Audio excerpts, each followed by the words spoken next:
My father looked me in the eye and said I wasn't worth the investment.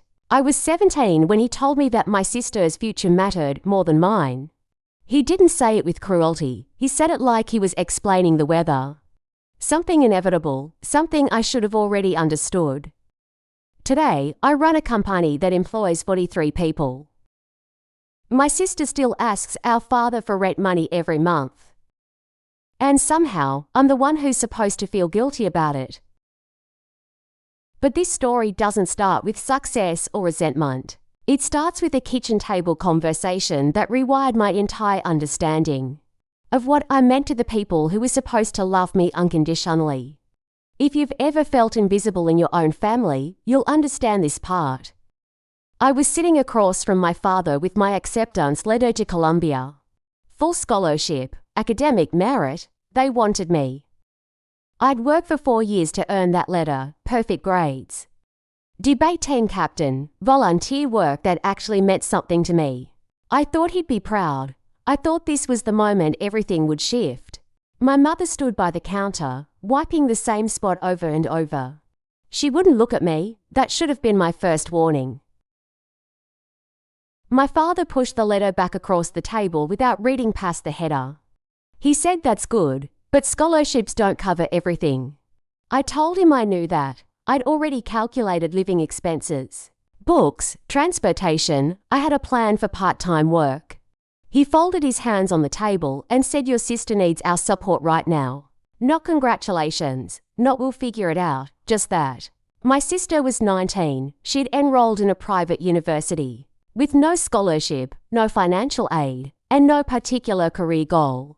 She'd chosen it because her boyfriend at the time went there. They broke up 3 weeks into the semester. She stayed enrolled. My father was paying $28,000 a year for her tuition alone, plus her apartment, her car, her credit card bills.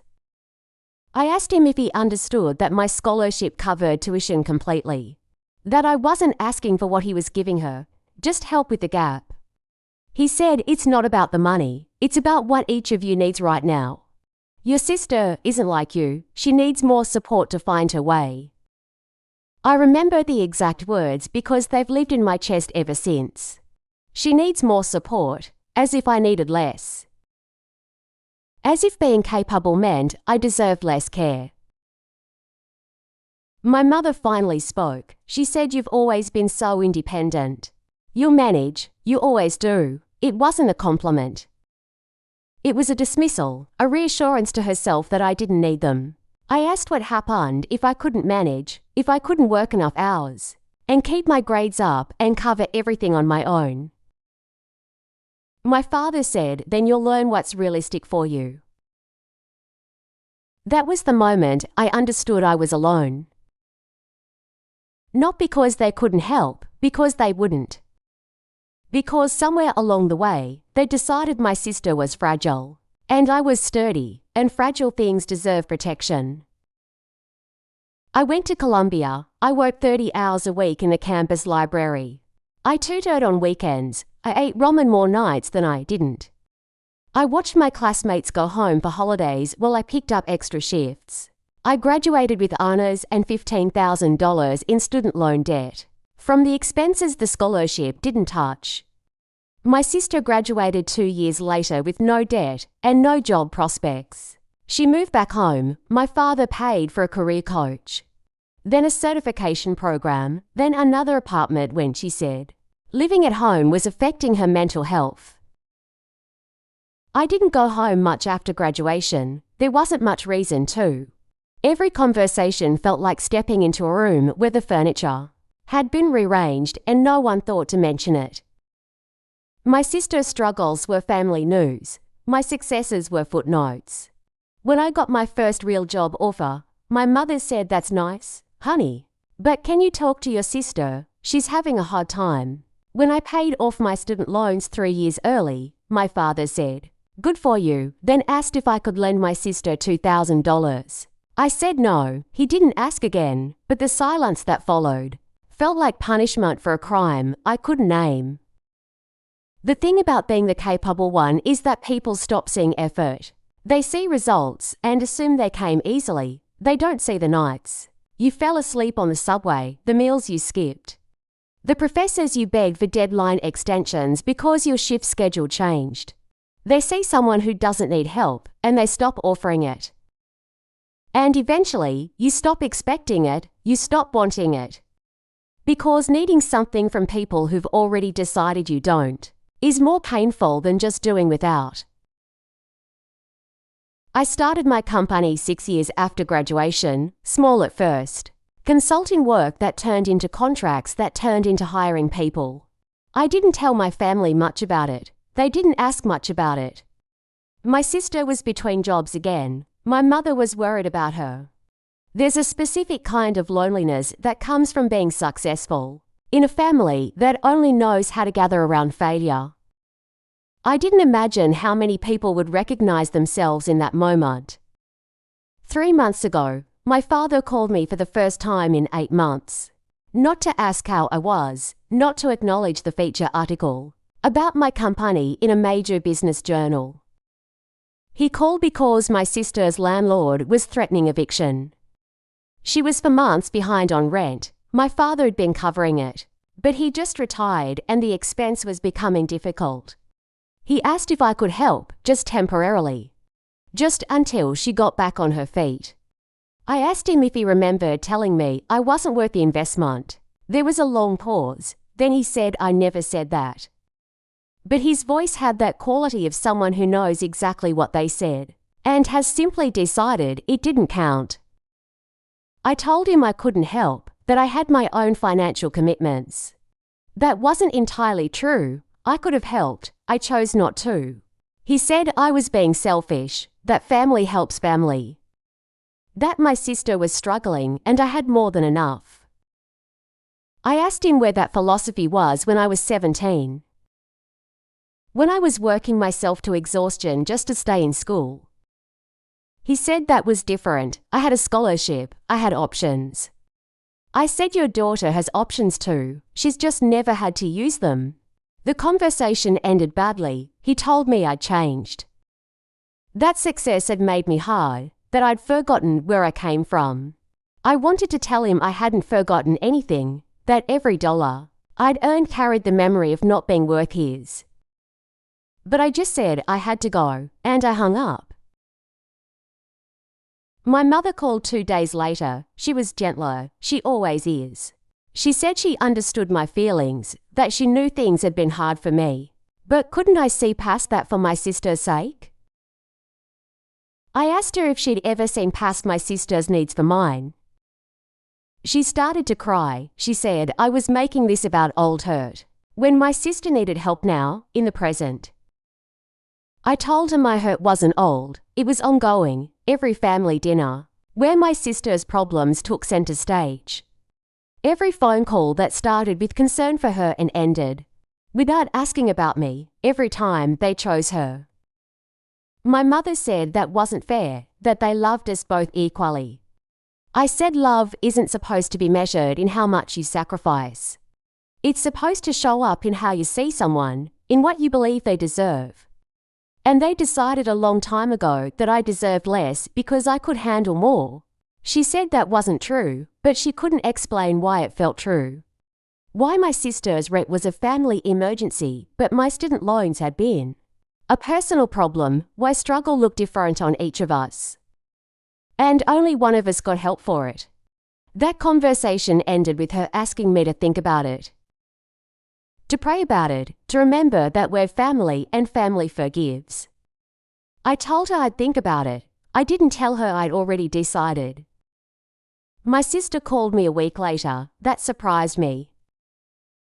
We hadn't spoken directly in over a year, texts here and there. Birthday messages, nothing substantial, she said she'd heard. I'd refused to help and she wanted to talk to me herself. I asked her what she wanted to say. She started crying immediately. She said she didn't understand why I hated her, that she'd never done anything to me, that it wasn't her fault Dad paid for her school. I told her I didn't hate her, that this wasn't about her. She said it clearly was. I was punishing her for something she couldn't control. I asked her if she'd ever wondered why he paid for her and not me. She said I had a scholarship. I didn't need his money. I said need wasn't the point was choice. He chose her. Over and over, and now she was 31 years old. And still living on his choices instead of her own. She got angry then. She said I was acting like I was better than her. Like I'd earned everything and she'd just been handed everything. I told her that was exactly what happened. Not because of who we were. Because of who they decided we were, and she'd never questioned it. Because questioning it meant losing the support. She said I was cruel, that I didn't understand how hard things had been for her. How much she struggled, how much pressure she felt. I wanted to ask her if she thought I hadn't struggled, if she thought scholarships and jobs and success just appeared. If she'd ever considered that maybe I'd felt pressure too. But I didn't, because I knew she hadn't considered it. To her, I'd always been fine, because I'd always looked fine. Because competence is invisible until it's withdrawn.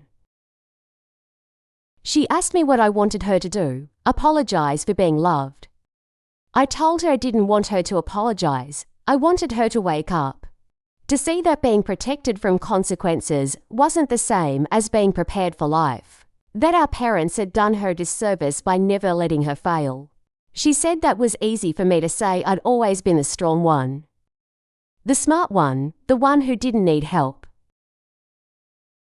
I asked her if she thought I was born that way, or if, maybe, I became that way because no one gave me another option. There was silence, then she said she had to go. She didn't call back, neither did my parents. I heard through a mutual family friend that my sister moved in with my parents, that my father was helping her look for work. That my mother told people I'd become too busy with my career to care about family. The narrative was set. I was the cold one, the selfish one. The one who forgot where she came from.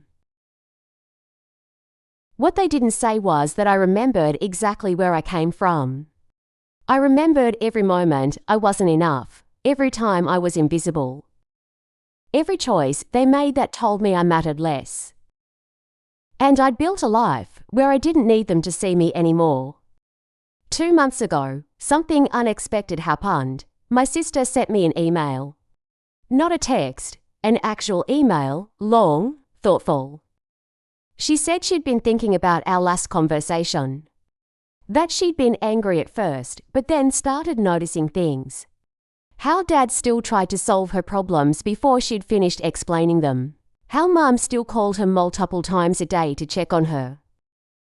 How she was 31 and her parents still made her decisions feel temporary. She said she didn't know how to be an adult, not really. That every time she tried to stand on her own, someone caught her. Before she could learn to balance, and she'd let them. Because it was easier, because it felt like love. She said she didn't know if I'd forgive her. She wasn't even sure what she was asking forgiveness for being chosen. For not questioning it, for resenting me when I succeeded. In ways she couldn't, she wasn't sure. But she was sorry for not seeing me, for assuming I was fine, because I looked fine, for taking the easy road, and then blaming everyone else when it led nowhere. I read that email 4 times. I didn't know what to feel. Vindication, relief, suspicion, maybe all of it. I wrote back, not right away. I waited 3 days. I told her I appreciated her honesty, that I knew it wasn't easy to write.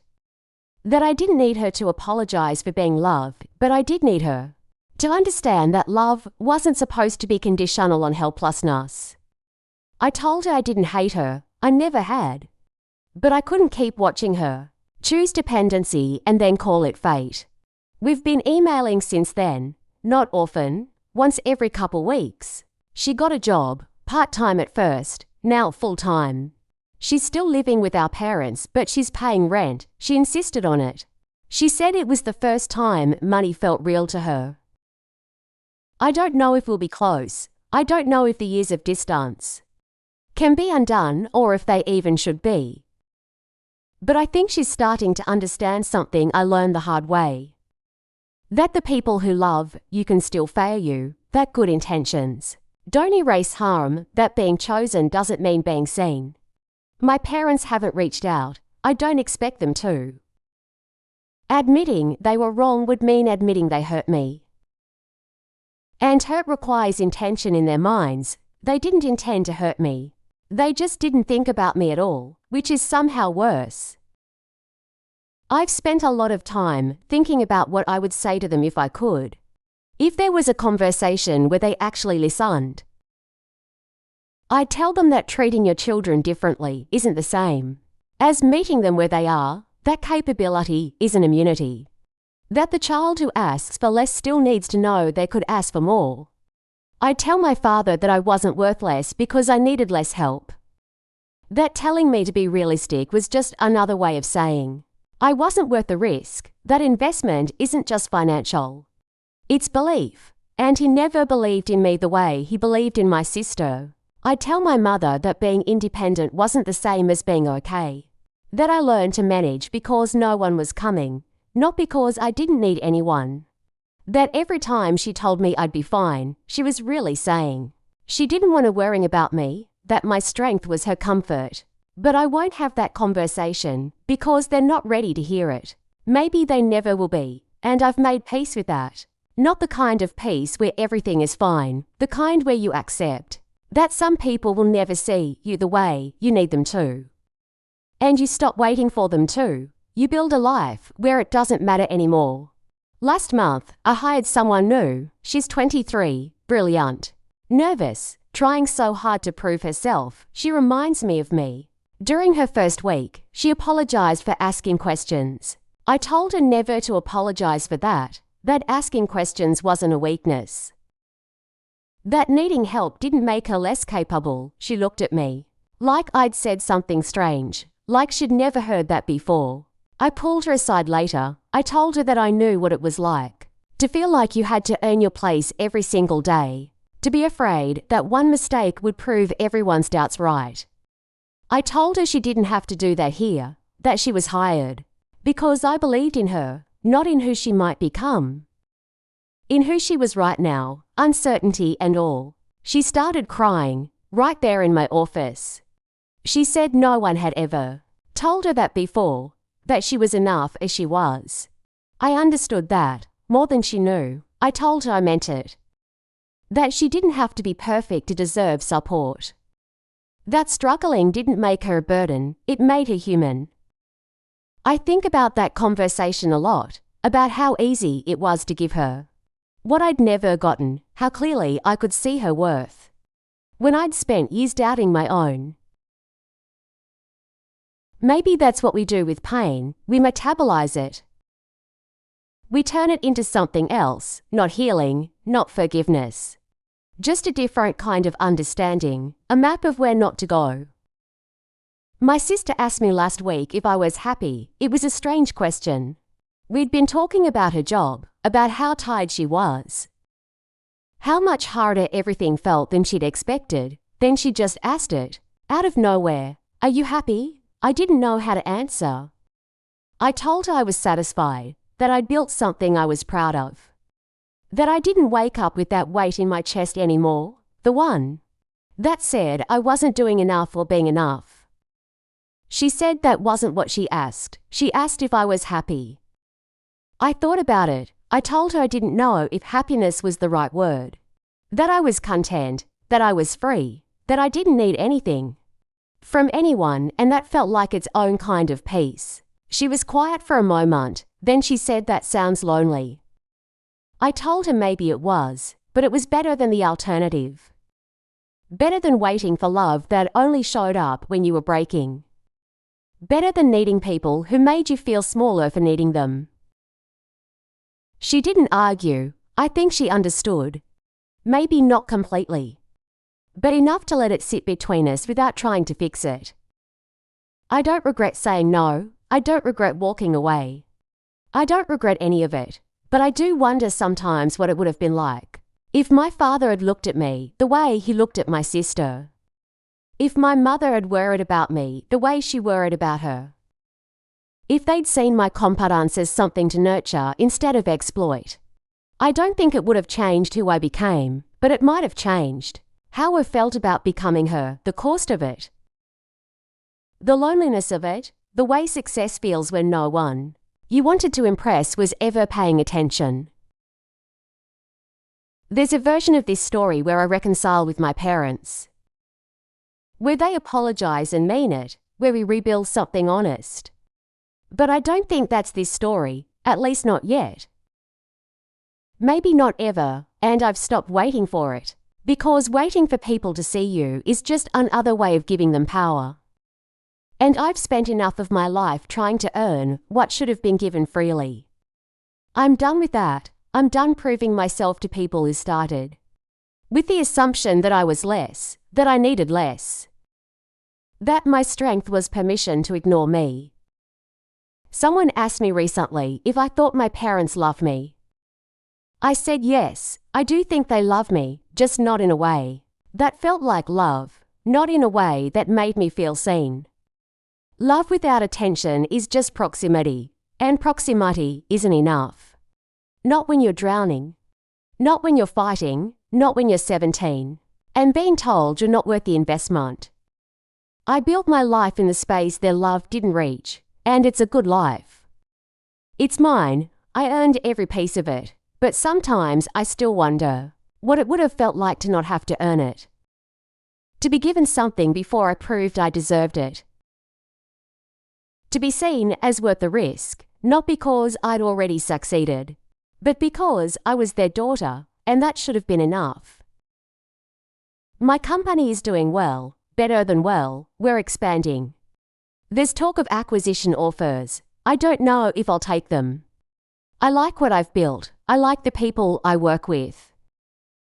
I like that when someone needs help, I can give it without hesitation, without calculating whether they've earned it, without deciding who deserves support based on who needs it most.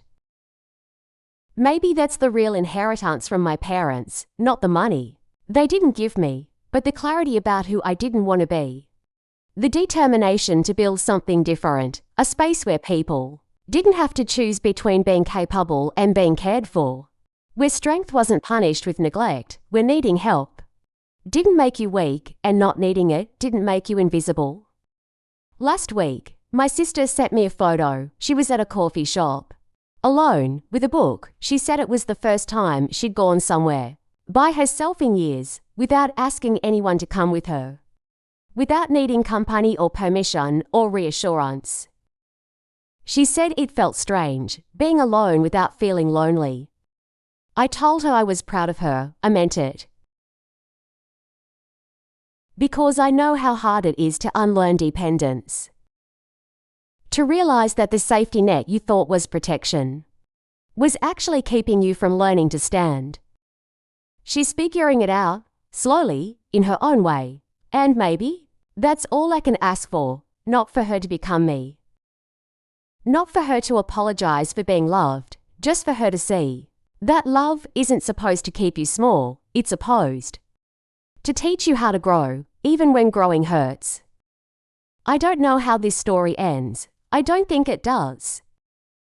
Family stories don't have endings, they just have pauses.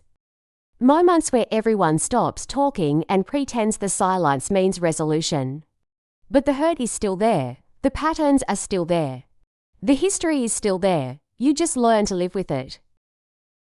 To carry it without letting it crush you, to build a life that exists outside of it, that doesn't require their validation, or their approval or their acknowledgement of what they did wrong. I don't need my father to admit I was worth the investment. I invested in myself, and it paid off. I don't need my mother to see how hard things were for me. I survived them. I don't need my sister to thank me for stepping back. She's learning to walk on her own, that's enough. What I needed was to stop waiting for them to give me what they couldn't. To stop measuring my worth by their attention, to stop believing that being chosen meant being loved and not being chosen meant being forgotten. I wasn't forgotten, I was underestimated. There's a difference. And underestimation only matters if you believe it.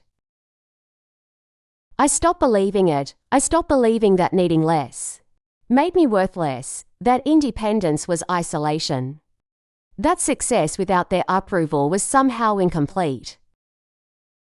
I built a life I'm proud of, a business that matters, relationships that are based on mutual respect and not just need, a version of myself that doesn't apologize for taking up space.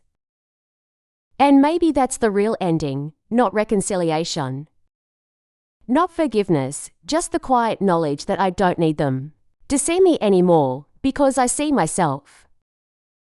And that has to be enough. It is enough. Sometimes I wonder if they think about that conversation, the one at the kitchen table, if my father remembers telling me I wasn't worth the investment, if it ever occurs to him that those words built a wall I never tore down. I don't think he does. I think he thinks I'm angry, that I'm holding a grudge, that I've let success go to my head. I think he tells himself I'm the one who changed, not him. And maybe that's easier for him. Maybe admitting he failed me would unravel to many other things, to many years of choosing my sister, to many moments of not seeing me. Too many times he could have asked how I was and didn't. I don't need him to unravel those things. I've already done it. I've looked at every moment, every choice, every time they picked her over me, and I've made peace with it. Not the kind of peace where it doesn't hurt anymore. The kind where it hurts less, where I can look at it without feeling like I'm 17 again, without feeling like I'm drowning in a room full of people who won't see me. I've built something they didn't believe I could, and I did it. Without them, not in spite of them, just without them. And that feels like its own kind of victory, quiet, personal. The kind that doesn't need witnesses to matter. I think about that young woman I hired, the one who apologized for asking questions. She's thriving now, confident. Still asks questions, but doesn't apologize anymore. She came to me last week with an idea, a big one. The kind that requires investment and risk and belief. She was nervous. I could see it, the way she held her shoulders. The way she kept saying it's okay if this isn't the right time. I told her it was the right time, that her idea was solid. That I believed in her, not just in the idea, in her. She looked at me the way I must have looked at my father when I showed him that acceptance letter, hopeful, vulnerable, waiting to be told she was worth the investment. And I told her, without hesitation, without conditions, because that's what you do when you see potential. You invest in it. You don't make someone prove themselves first. You don't wait until they've already succeeded to validate them. You believe in them when belief matters most, when they're standing on the edge of something big and they need someone to say yes. You're worth it. I see you. I believe in you. I gave her what my father couldn't give me, and it cost me nothing. That's what I'll never understand, how easy it would have been for him to say those words, how much it would have meant, how little it would have cost him, and how he chose not to. Not out of malice, just out of indifference, out of the belief that I didn't need it, that I'd be fine either way. I was fine, but fine isn't the same as whole. And I spent years confusing survival with thriving, thinking that because I made it, nothing was missing. But something was missing, the feeling of being chosen. Before you prove yourself, of being loved not because you're capable but because you're theirs. I don't think my parents understand that. I don't think they see the difference between conditional support and unconditional love. They think they loved us equally. They probably did. But they supported us differently, and support is where love becomes real, where it stops being a feeling and starts being a choice. They chose my sister over and over, and they told themselves it was because she needed it more, but need isn't the only metric that matters. Sometimes the person who needs the least is the one who needs to know they could ask for more. I don't regret the person I became. I like who I am. I like the life I've built, but I do regret the cost of becoming her. The loneliness, the feeling that I had to do it alone. The belief that needing help was weakness, that asking for support was failure, that independence was the only option. I've unlearned some of that, not all of it, but some. I've learned to ask for help when I need it, to let people in. To trust that needing someone doesn't make me less. It's still hard, my instinct is still to handle everything alone. To prove I can, to show that I don't need anyone. But I'm trying to believe that being strong doesn't mean being invulnerable, that asking for help isn't admitting defeat, it's just being human. My sister and I are finding our way to something. I don't know what it is yet, not sisterhood, not the way people imagine it. But maybe something honest, something built on who we actually are, instead of who we were supposed to be to each other. She's learning to stand, I'm learning to let her. Without catching her, without fixing it, just watching. And believing she can, the way someone should have watched me. Maybe that's healing, not going back, not reconciling with the past, just building something different going forward. Something that doesn't carry the weight of who our parents decided we were. Something that lets us be messy and uncertain and still worthy of love. I don't know if my parents will ever understand what they did. If they'll ever see the harm in their choices, if they'll ever apologize. I've stopped waiting for it, I've stopped needing it. Not because I've forgiven them, but because I've accepted that some people can't give you what you need, no matter how much you deserve it, no matter how clearly you ask. They just can't, and holding on to the hope that they will only keeps you stuck, only keeps you small. I'm not small anymore, I'm not waiting anymore. I'm not measuring my worth by their attention, or their approval, or their belated recognition that maybe I was worth the investment after all. I know I was, I proved it. Not to them, to myself. And that's the only proof that matters. There's a freedom in that, in not needing their validation. In building a life that exists completely separate from their narrative of who I'm supposed to be, in choosing myself. The way they chose my sister, without apology. Without guilt, without wondering if I deserve it. I do deserve it, I always did, and the fact that they couldn't see that says everything about them. And nothing about me, I understand that now. It took years, it took distance, it took building a life where their opinions didn't matter anymore, but I understand it. And maybe that understanding is its own kind of ending. Not the one I wanted, but the one I needed, the one that lets me move forward without carrying them with me. Without needing them to change, without waiting for an apology. That may never come, just accepting what was. And choosing what comes next, on my own terms. With my own definitions of success, and worth and love. Definitions that don't require me to be less to deserve more. That's what I've learned, that's what I carry forward. Not resentment, not bitterness, just clarity. About who they were, about who I am, about what I deserve. And the quiet certainty that I don't need them to agree with me. For it to be true, it is true, it was always true. I just had to stop waiting for them to see it. So here I am, successful, independent, free. Building a life that looks nothing like what they imagined for me. And maybe that's the best revenge, not hurting them back. Just thriving without them, just proving that I didn't need their investment to become exactly who I was meant to be. I did it anyway, without their money, without their support, without their belief. I did it anyway, and that's something they can never take from me, something they never gave me, something that's entirely mine, and I'm proud of that. Deeply, quietly, in a way that doesn't need their acknowledgement. I'm proud of who I became, even though it was hard.